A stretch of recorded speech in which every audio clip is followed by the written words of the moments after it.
Okay, in this video, we're going to talk about, for the Walther PPX pistol, we're going to talk about malfunction clearance drills. Now, malfunction occurs when the pistol is not firing. You're firing it, but it won't fire, and there's many reasons why it might. Maybe it didn't extract the cartridge that was just fired. Something slipped off and it didn't pull it out, and so then it gets jammed up. Other reasons why is maybe your magazine is not fully inserted or has become not fully inserted. So it didn't strip off a new round, so it's actually got an empty chamber but a loaded magazine. Other ones are just didn't fully eject the cartridge, and so it's stuck in there, and it's called like a stovepipe. So you got a shell just sticking out of the chamber, and it's just stopped up. You pull the trigger and nothing's going on. So what those present like is a dead trigger. You press the trigger and nothing happens. Now what happens, what do you need to do to fix that? You need to get a fresh and loaded round into the chamber so that you can continue firing. And you need to have a proper operating magazine to do that. So the first way, we kind of do this in a progression that takes, one size fits all. So what we have determined is, first of all, if it's not a magazine that's been fully inserted, it's a real quick fix.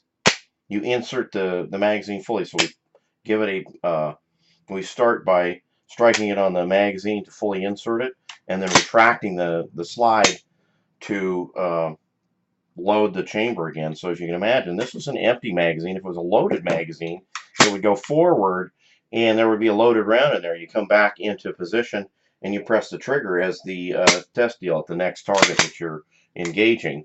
Not just like at nothing. You fire it, in the course of firing, whatever you're doing, competition, combat, squirrels are out there and need to be shot. So that would be a tap and a rack, and then you're back at the target. Okay, so clearing the malfunction in that regard, if it was just not fully unseated, that will fix it. If it does not fix it, like in the case of a double feed or in the case of an unloaded gun, so in combat maybe you didn't note that your gun was unloaded, you just naturally do this thing, you press the trigger and it's dead again. So you've done the thing already once. Now you got that dead trigger the second time. The way to fix that, and to fix the double feed situation where just racking it just made it worse. It's got a loaded round right behind a dead round in the chamber, something like that. The way to fix that is very simple. You remove the magazine, and what you're going to have to do is, on the Walther PPX, this has little other magazines you may pull from the front. This one has little ability to grab the magazine really on both sides. So you pull the magazine down and out of the pistol while you are pressing the magazine release, because you don't want to fight against that. So you press the magazine release, then you're forcefully pulling the magazine out. From there, you can stow that magazine, dump it on the ground, whatever your protocol might be, and you grab for the fresh magazine that has the, in my case, dummy rounds in it. You insert that magazine, and you would do the tap rack, so the reload. So what you've done is the same as any other, like, emergency reload. The emergency reload is really identical to the malfunction clearance drill that isn't solved by just a regular tap rack. You had to replace that magazine, you put in the new one, and then you have racked it to load it.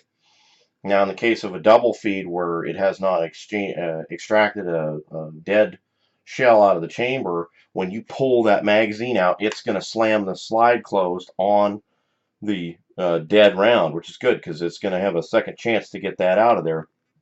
When you insert the fresh magazine, what you will do on that one, because it will have dropped down into this position, you insert your fresh magazine, you rack it all the way to the rear. That should eject the cartridge and put a new one in there.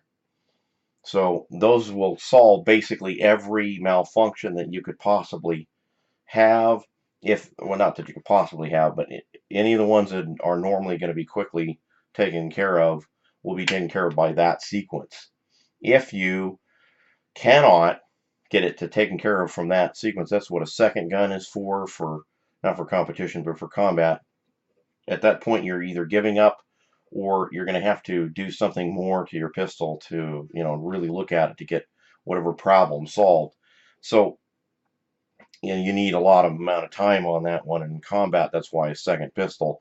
But other than that, you'd have to get into it pretty involved, and that's where it never hurts to know more about your pistol and know more about how it operates, why it operates, and what can stop it up. So, I mean, and malfunctions, they happen. I mean, you run a car for 200,000 miles and eventually something does break.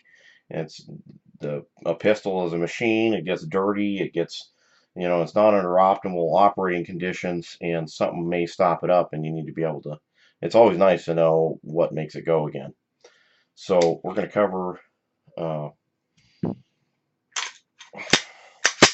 other things in the next video.